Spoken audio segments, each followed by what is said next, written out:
సహ సమర్పణ. అంతా కొత్తదైన Sail Chevrolet. Find new roads.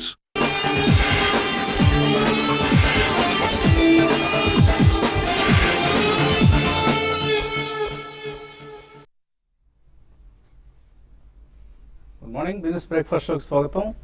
Global cues స్ట్రాంగ్గా ఉన్నాయి ఈ వీకెండ్ ఫ్రైడే మార్నింగ్ చూస్తే. So Dow Jones last night more than 200 points లాభంతో క్లోజ్ అయింది. యుఎస్ Q3 జీడిపి నెంబర్స్ అంచనాల కంటే ఎక్కువగా 3.5% వృద్ధి రేట్ నమోదు చేయడం మార్కెట్స్కు ఉత్తేజాన్ని ఇచ్చింది. అండ్ దీనికి తోడుగా నిన్న యూరోపియన్ మార్కెట్స్ కూడా చాలా స్ట్రాంగ్గా క్లోజ్ అయ్యాయి. సో డౌ జోన్స్ 1.3%, నాస్డాక్ 0.4% లాభంతో క్లోజ్ అయింది. S&P 500 తిరిగి 2000 మార్కుకు చేరువైంది. సో ఇదంతా కూడా ఒక రిస్క్ ఆన్ ట్రేడింగ్, తిరిగి మార్కెట్స్ రిస్క్ ఆన్ మూడ్లో ఉన్నాయన్నది స్పష్టంగా తెలియజేస్తోంది. మన మార్కెట్స్ కూడా రికార్డ్ హైతో ఓపెన్ అయ్యేందుకు రంగం సిద్ధమవుతోంది. SGX నిఫ్టీ ప్రస్తుతం 8248, 54 పాయింట్స్ లాభంతో ట్రేడ్ అవుతోంది. సో ఒక బాయంట్ అక్టోబర్ సిరీస్ తర్వాత నవంబర్ సిరీస్ కూడా శుభప్రదంగా ప్రారంభమవుతుంది. అఫ్ కోర్స్ ఇది సస్టైన్ అవుతుందా లేదా అన్నది మనకి నెల గడుస్తున్న కొద్దీ మాత్రమే అర్థమయ్యే అంశం. ఈలోగా అక్టోబర్ సిరీస్ మాత్రం చాలా పాజిటివ్గా క్లోజ్ అయింది. నిఫ్టీ సెన్సెక్స్లో 3% లాభపడ్డాయి. అయితే మార్కెట్ లీడర్స్గా మనం గతంలో చూసిన స్టాక్స్ అన్ని కూడా అక్టోబర్లో పుంజుకోవటం అక్టోబర్ నెలకు సంబంధించిన ఒక విశేషంగా చెప్పుకోవచ్చు. ఎందుకంటే ఇంతకుముందు L&T, BHEL or even state bank of India, ICICI ఇటువంటివన్నీ కూడా లీడర్షిప్ పొజిషన్ నుంచి తప్పుకొని కొంత ఐటీ, ఫార్మా అండ్ స్టాక్స్కు దారిచ్చాయి. మళ్ళీ అక్టోబర్లో తమ పంథాలో అవి లీడర్షిప్ను ప్రదర్శించాయి. సో BHEL ఆల్మోస్ట్ 25% పెరగడం చూసాం. అలాగే SBI 12% పెరిగింది, ICICI 10% పెరిగింది, యాక్సిస్ బ్యాంక్, జీ ఎంటర్టైన్మెంట్ లాంటివి 14% పెరిగాయి. సో ఇలా మనకు ఒక లీడర్షిప్ పొజిషన్లోకి తిరిగి మళ్ళీ హెవీ వెయిట్ స్టాక్స్ రావడం అనేది లార్జ్ క్యాప్ స్టాక్స్లో మనం గమనించిన ట్రెండ్. సో ఇది కొంత మార్కెట్ సంబంధించిన ఒక పాజిటివ్ అంశంగా చెప్పుకోవచ్చు. Of course losers were there, DLF, Jindal steel, HCL tech, Sesa Sterlite, Cairn, doctor Reddy's, ITC ఇటువంటి స్టాక్స్లో మనం వీక్నెస్ గమనించాం. సో ఎప్పటికప్పుడు సెక్టర్ రొటేషన్ కొనసాగుతోంది. మార్కెట్లో తిరిగి బ్యాంకింగ్ స్టాక్స్, హైబీటా స్టాక్స్లో ఇంట్రెస్ట్ పుంజుకుంటోంది. సో ఒక బ్రాడ్ బేస్డ్ ర్యాలీ చూసాం. ఇన్ఫ్యాక్ట్ ఐటీ కావచ్చు, capital goods, banks, even last ఫేజ్లో realty construction companies thanks to government's reform measure like 100% FDAని, ఎఫోర్డబుల్ హౌసింగ్ సెగ్మెంట్ కూడా విస్తరించడం లాంటివి మనం రియల్టీ కన్స్ట్రక్షన్ సెక్టర్ సంబంధించిన ఒక పాజిటివ్ డెవలప్మెంట్. ఇప్పటికే అవి డెట్ బర్డెన్తో కుంగిపోతున్న కంపెనీస్, వీటిని మరింతగా కృంగనివ్వకుండా కొంత ఒక పాజిటివ్ స్టిమ్యులస్ ఇచ్చే ప్రయత్నం చేసింది ప్రభుత్వం. దీనికి ఎటువంటి రియాక్షన్ వస్తుంది ఫారిన్ డైరెక్ట్ ఇన్వెస్ట్మెంట్ ప్లేయర్స్ నుంచి అన్నది మాత్రం వేచి చూడాల్సిన అంశం. సో అక్టోబర్ 17th నుంచి చూస్తే మనకు, అంటే last second part of October నుంచి మనం చూస్తే నిఫ్టీ 5.4% పెరిగింది, BHEL 17% పెరిగింది, హిందాల్కో లాంటి స్టాక్ కూడా 15% పెరిగింది. సో ఒక హైబీటా ఇంట్రెస్ట్ తిరిగి మార్కెట్స్లో మనకు నెలకొంటుందన్న అంశం అర్థమవుతుంది. అండ్ జనవరి 2007 తర్వాత వరుసగా 6 నెలల పాటు మార్కెట్స్ లాంగెస్ట్ విన్నింగ్ స్ట్రీక్ అక్టోబర్లో కూడా మనం చూసాం. సో FIS తిరిగి ఇండియన్ మార్కెట్స్ పట్ల ఆసక్తి చూపిస్తున్నారు. కొన్ని సెషన్స్ వాళ్ళు దూరంగా ఉన్నారు. బట్ ఇప్పుడు నిన్న కూడా మనం చూసాం 1257 crores వర్త్ స్టాక్స్ను క్యాష్ మార్కెట్స్లో FIS కొన్నారు. అంత ముందు రోజు అంటే మొన్న 780 crores వర్త్ స్టాక్స్ను FIS క్యాష్ మార్కెట్స్లో తీసుకున్నారు. సో 2 రోజులు కలిపి 2000 crores పైగా కొనుగోలు జరిపారు. మేబీ ఇందులో కొంత మనం సిరీస్ ఎక్స్పైరీకి సంబంధించిన అడ్జస్ట్మెంట్గా భావించినప్పటికీ ఓవరాల్గా ఇండెక్స్ ఫీచర్స్లో కావచ్చు, క్యాష్ మార్కెట్స్లో కావచ్చు, FIS తిరిగి నెట్ బయింగ్కు ఆసక్తి చూపిస్తున్నారు. అండ్ నవంబర్ సిరీస్లో ఎక్కువ మంది ఊహిస్తున్నారు 8500 లెవెల్ను నిఫ్టీ టచ్ చేస్తుందన్న ఆశాభావం ఎక్కువగా కనిపిస్తుంది. And delivery based selling buying చూస్తున్నాం మనం. రిలయన్స్ ఇండస్ట్రీస్లో నిన్న 600 crores వర్త్ స్టాక్స్ని FIS కావచ్చు ఆ ఇన్స్టిట్యూషనల్ ఇన్వెస్టర్స్ డెలివరీస్ తీసుకున్నారు. అలాగే ICICI bank 500 crores worth delivery buying జరిగింది. TCS 400 crores వర్త్ బయింగ్ నిన్న మనం చూసాం. సో హైబీటా, లో బీటా, హై రిస్క్, లో risk, all stocks started participating in this market. And maybe ఈ నెలలో మిడ్ క్యాప్స్ అవుట్ పర్ఫామ్ చేసే అవకాశం కనిపిస్తుంది. ఎందుకంటే లాస్ట్ మంత్ కొంత మిడ్ క్యాప్స్ ఇంకా క్యాచప్ యాక్ట్ చూపలేదు మనకి. మిడ్ క్యాప్ ఇండెక్స్ మనం చూస్తే సెన్సెక్స్ నిఫ్టీలతో పోలిస్తే ఇంకా ఆల్ టైమ్ హైస్ను తాకాల్సి ఉంది. సో మిడ్ క్యాప్స్ మేబీ ఈ గ్యాప్ను ఫిల్ చేసే ప్రయత్నం చేస్తాయి నవంబర్ నెలలో. సో సెలెక్ట్ మిడ్ క్యాప్ స్టాక్స్లో బయింగ్ చేయొచ్చు. రిజల్ట్ బాగున్న కంపెనీస్ ఇవాళ కూడా మనం చూడబోతున్నాం. భారతీ, ఐడిఎఫ్సి, గ్లెన్మార్క్, హెచ్సిసి, సిఎట్, జేకే-లక్ష్మి ఇవన్నీ మార్కెట్ అవర్స్ తర్వాత నిన్న రిజల్ట్ ప్రకటించాయి. సో ఈ రిజల్ట్స్కు మార్కెట్స్ రియాక్ట్ కాబోతున్నాయి. సో రిటైల్ ఇన్వెస్టర్స్ ఎప్పుడు హైయర్ లెవెల్స్ దగ్గర ఎంటర్ అవుతారు అన్న ఒక అది అపప్రాధ కాదు, వాస్తవం కూడా. సో అటువంటి పరిస్థితి రాకూడదని మనం లాస్ట్ 1 yearగా చెప్తున్నాం. మార్కెట్స్లో ఇన్వెస్ట్ చేయండి అని కంటిన్యూస్గా చెప్తూ వస్తున్నాం. సో ఇప్పుడు కూడా ఈ టైంలో కూడా ఇన్వెస్ట్ చేయండి అన్న ఒక భరోసాని ఇస్తున్నాం మనం ఈ కార్యక్రమంలో. మన దీపావళి రోజు ఇచ్చిన రికమెండేషన్స్ కావచ్చు, ఎప్పటికప్పుడు ఇస్తున్న ఇతర ఇన్వెస్ట్మెంట్ కాల్స్ కావచ్చు. సో డెఫినెట్గా ఇన్వెస్ట్ చేయండి. డిక్లైన్స్లో ప్రతి డిక్లైన్ బయింగ్కి వాడుకోండి. రిటైల్ ఇన్వెస్టర్ హైయర్ లెవెల్స్లోనే కాదు, లోవర్ లెవెల్స్లో కూడా ఎంటర్ అయ్యి ప్రాఫిట్ చేసుకుంటాడు అన్న అంశాన్ని అందరం రుజువు చేద్దాం. ఈసారైనా ఈ బుల్ మార్కెట్నైనా సరిగ్గా వినియోగించుకుందాం అందరం. ఇంకా మార్కెట్ పరిస్థితి గురించి మాట్లాడేందుకు అనలిస్ట్ మనతో సిద్ధంగా ఉన్నారు. సో ఎటువంటి సిరీస్, నవంబర్ సిరీస్ ఎలా ఉంటుంది అనుకుంటున్నారు? ఇవాటి నుంచి ప్రారంభమైన నవంబర్ సిరీస్. ఇప్పుడు మీరు చెప్పిన స్టేట్మెంట్ ఒకే ఒక ఇస్తానండి. Definitely we been asking investors to buy on every decline. And గతంలో ఒకవేళ ఎవరైనా మిస్ అయిపోయాం అని భావన పెట్టుకోకుండా డెఫినెట్లీ ఈ మార్కెట్లో మాత్రం పార్టిసిపేట్ చేయాలి. ఎందుకంటే this is not going to be 1 year or 1.5 year wonder. It's going to be a continuous multi year bull run అండి. మధ్యలో డెఫినెట్లీ కరెక్షన్స్ అనేవి వస్తాయి. కరెక్షన్స్ వచ్చినప్పుడు కూడా భయపడకుండా మనం ఏదైనా మంచి స్టాక్స్ కొనుక్కుంటే స్వల్పంగా పడచ్చు. అది పడ్డా కానీ మనం భయపడకుండా అది అమ్మేసి, పడ్డప్పుడు అమ్మేసి తర్వాత మళ్ళీ హైలో కొని ఇటువంటివి చేయకుండా serious investor should invest for long term. అందుకని మనం 2-3 year వ్యూతో ఇన్వెస్ట్మెంట్ చేయమని చెప్తాం. సో డెఫినెట్లీ మనకి ఇవాళ కూడా మార్కెట్ చాలా స్ట్రాంగ్గా ఓపెన్ అయ్యే అవకాశం కనిపిస్తుంది. లాస్ట్ 2 days ఎఫ్ఐఐ కొనుగోలు చూస్తే మాత్రం చాలా ఆశాజనకంగా ఉన్నాయి. ఇది పక్కన పెడితే మూడీస్ వాళ్ళు ఒక స్టేట్మెంట్ ఇచ్చారండి, very soon India may get sovereign upgrading అని చెప్పేసి. So that's also going to act as a very positive sentiment. మనకి డెఫినెట్లీ ఇప్పుడు క్రూడ్ పెట్రోల్ అండ్ డీజిల్ ధరలు కూడా తగ్గిస్తారు ఇవాళ రేపు అని చెప్పేసి చాలా స్ట్రాంగ్ వార్తలు వస్తున్నాయి. సో సబ్సిక్వెంట్లీ దీని ఎఫెక్ట్ అనేది ఇన్ఫ్లేషన్ మీద కూడా ఉంటుంది. ఇన్ఫ్లేషన్ తగ్గే అవకాశం చాలా ఎక్కువ కనిపిస్తుంది. సో ఎర్లీ ఇంటూ 2015 మనకి ఇంట్రెస్ట్ రేట్ కట్ అనేది ఏదైనా స్టార్ట్ అయితే ఆ ట్రెజెక్టరీ అనేది లోవర్కి వెళ్తుందండి నెక్స్ట్ 1 or 2 yearsలో. That's going to be hugely positive for the economy domestically. External cues, manaki fuel prices are really cracking. They are almost 3 to 5 year low. That's again one of their positive news. And ఇప్పుడు మీరు mention చేశారు almost about 3.5% GDP growth USA నమోదు చేసింది కాబట్టి that's again a hugely positive sign for India. మనం గత 10-15 days or 2-3 weeksలో చూసుకుంటే IT index has been beaten down. చాలా మంది ఐటీ స్టాక్స్ బ్యాక్ సీట్ తీసుకుంటారని కూడా అనుకున్నారు. But again it has sprung back extremely strong. So మనం ఏదైనా కానీ కరెక్షన్స్ అనేది చాలా స్వల్పంగా, చిన్న చిన్న కరెక్షన్స్ చాలా కొద్ది కాలం, maybe 2-3-5 days or a week ఉంటున్నాయని, అంతకంటే ఎక్కువ ఉండట్లేదు. కాబట్టి definitely investors should use this opportunity to buy fundamentally good stocks. ఇది పదే పదే చెప్తున్నాను, మీరు కూడా స్ట్రెస్ చేశారు. We been telling, do not go for penny stocks or prices which are low. They tend to be low because the street doesn't like it, or maybe the street knows the fundamentals. Kabatti fundamentally strong stocks, every decline you should buy more, but normally you should buy in 3-4 price points. Definitely start buying even today. Caller line లో ఉన్నారు, USA నుంచి Praveen line లో ఉన్నారు. ముందుగా ఆయన call తీసుకుందాం. Hello hello, నమస్కారం అండి. నా పేరు ప్రవీణ్. నాకు 2 questions ఉన్నాయండి. ఫస్ట్ క్వశ్చన్ వచ్చేసి, మనం ఒకవేళ మంత్లీ స్టాండర్డ్ ఒక 10,000 రూపీస్ అలా ఇన్వెస్ట్ చేయాలి అంటే ఎట్లా ఇన్వెస్ట్ చేయాలి? నెంబర్ 1. నెంబర్ 2 క్వశ్చన్ ఏంటంటే, స్విజ్లాన్ అనే కంపెనీలో నాకు చాలా షేర్స్ ఉన్నాయండి. నేను కొన్నప్పుడు నాకు యావరేజ్ అయింది అరౌండ్ 45 యావరేజ్ అయింది అప్పుడు. సో దాన్ని ఏం చేయమంటారు? అలాగే ఉంచాలంటారా, తీసేయచ్చు అంటారా? నేను అలా మనీ పెట్టడానికి ప్రాబ్లం లేదు. ఒక 2 years వరకు నేను మనీ బ్లాక్ చేయగలను. So should I continue to hold are hold ఏంటంటే, మీరు బాగా హై రేట్ లో కొన్నారు. 45 అనేది ఇప్పట్లో వచ్చే అవకాశం లేకపోయినా కూడా ఈ ర్యాలీలో అన్ని స్టాక్స్ పార్టిసిపేట్ చేస్తాయి, ఇంక్లూడింగ్ సుజ్లాన్. మేబీ కొద్దిగా తక్కువ లాస్ లో బయటపడే ప్రయత్నం చేయండి. ఎందుకంటే ఇందులో నుంచి వేరే కంపెనీలో షిఫ్ట్ అయితే ఆ కంపెనీ పెర్ఫామ్ చేస్తుంది లేదనేది మనం గ్యారంటీ ఇవ్వలేని అంశం కాబట్టి మేబీ కంటిన్యూ చేయండి. Thank God it's a bull market. మీరు థ్యాంక్ గాడ్ ఇట్స్ ఫ్రైడే అన్నట్లుగా ఆయన మంత్లీ ఎస్ఐపి చేద్దాం అనుకుంటున్నారు. ఎటువంటి స్టాక్స్ సెలెక్ట్ చేసుకోవాలి?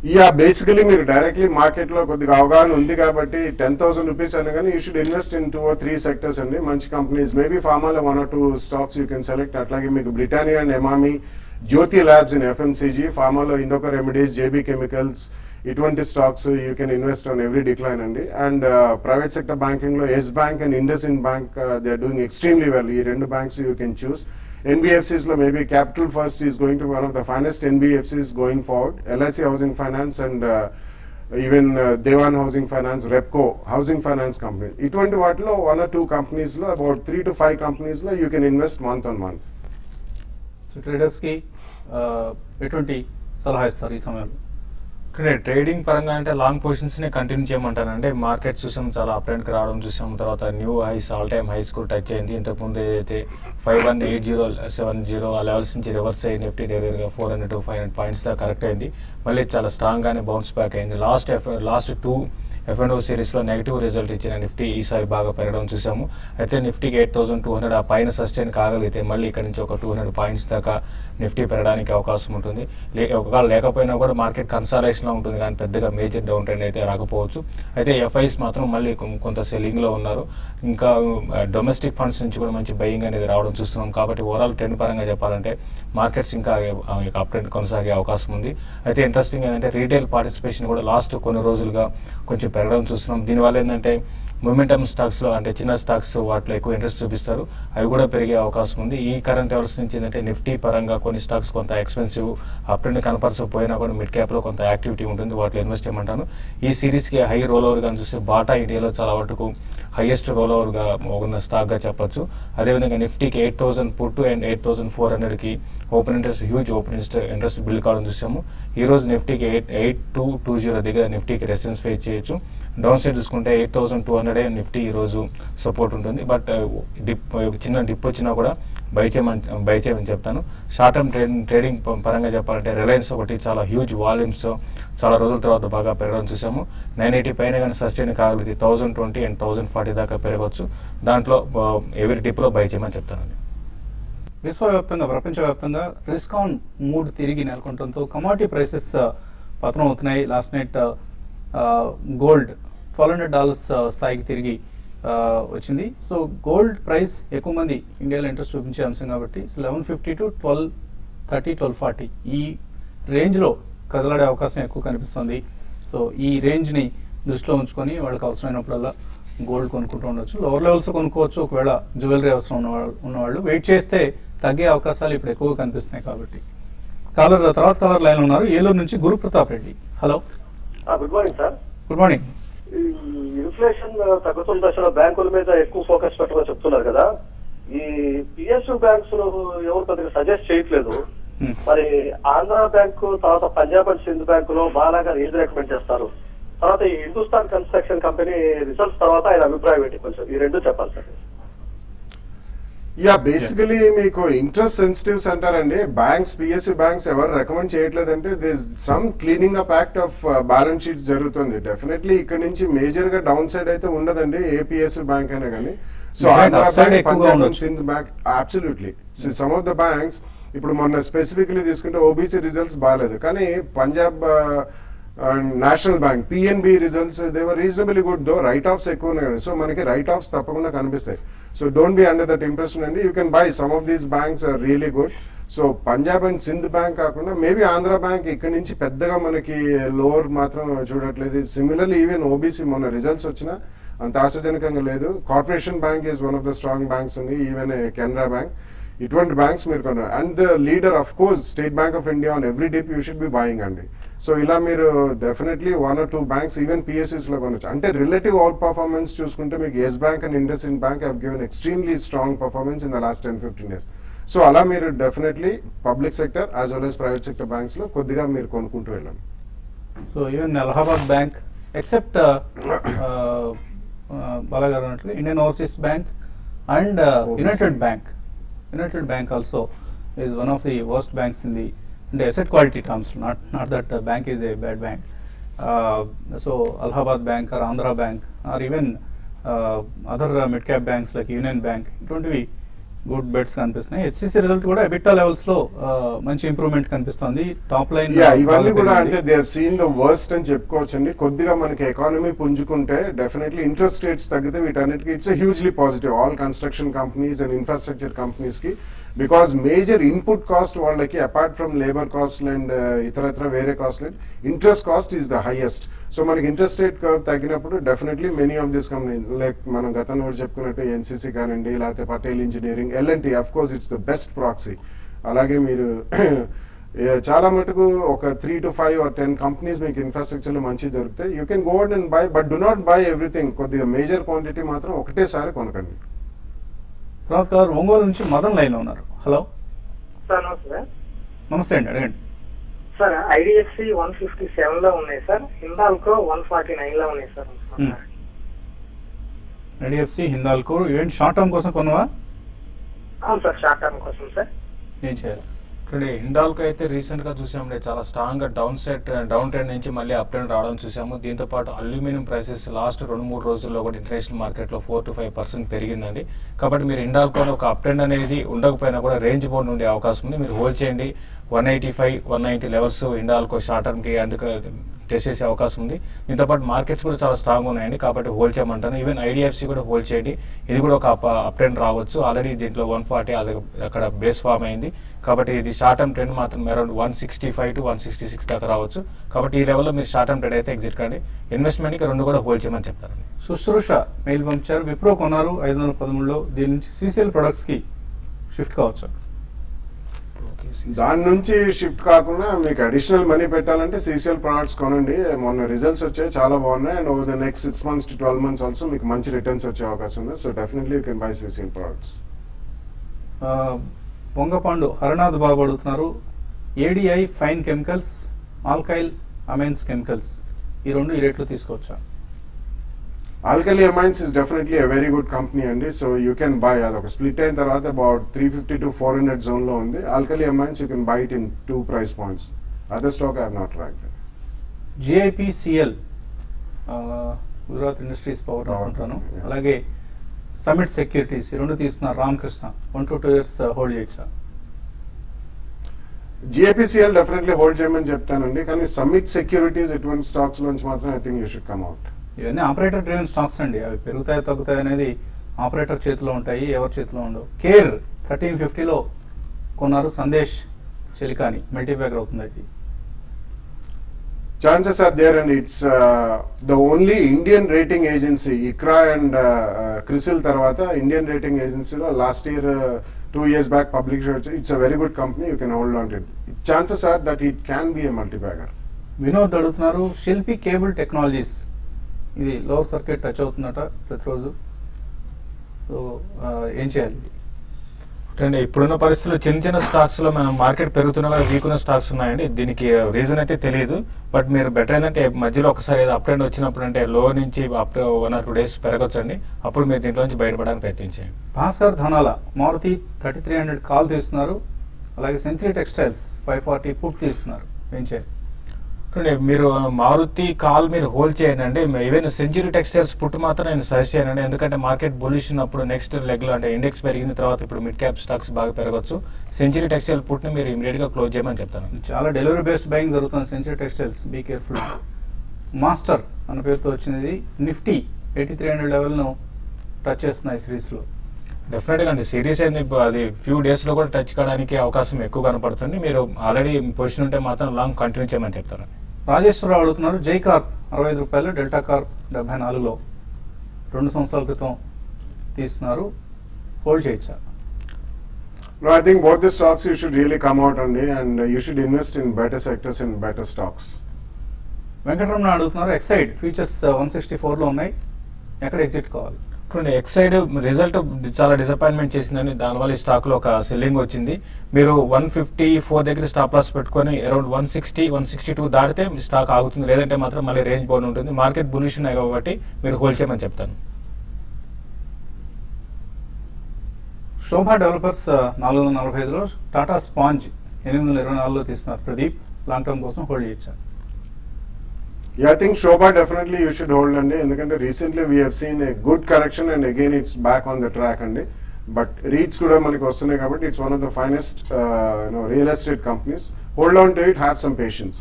మరి మీరు అడిగారు కన్సాలిడేటెడ్ ప్రాఫిట్ రెవెన్యూ అంటే ఏంటి అని. సో కంపెనీకి ఉన్న సబ్సిడీస్ అన్నిటినీ కలిపి ఆ నెంబర్స్ను వెల్లడిస్తే అది consolidated revenue or consolidated profit అవుతుంది. అలా కాకుండా కంపెనీ పేరెంట్ కంపెనీ ఏదైతే ఉందో దాని రిజల్ట్ ఒక్కదాన్నే ప్రకటిస్తే అది స్టాండ్ అలోన్ ప్రాఫిట్స్ ఆ స్టాండ్ అలోన్ రెవెన్యూ అంటారు. సో ఇదే డిఫరెన్స్ రెండు టర్మ్స్ మధ్య. ఇది ఇవాళ బిజినెస్ బ్రేక్ఫాస్ట్ షో. మధ్యాహ్నం 1:30 మళ్ళీ స్మార్ట్ ఇన్వెస్ట్లో కలుద్దాం.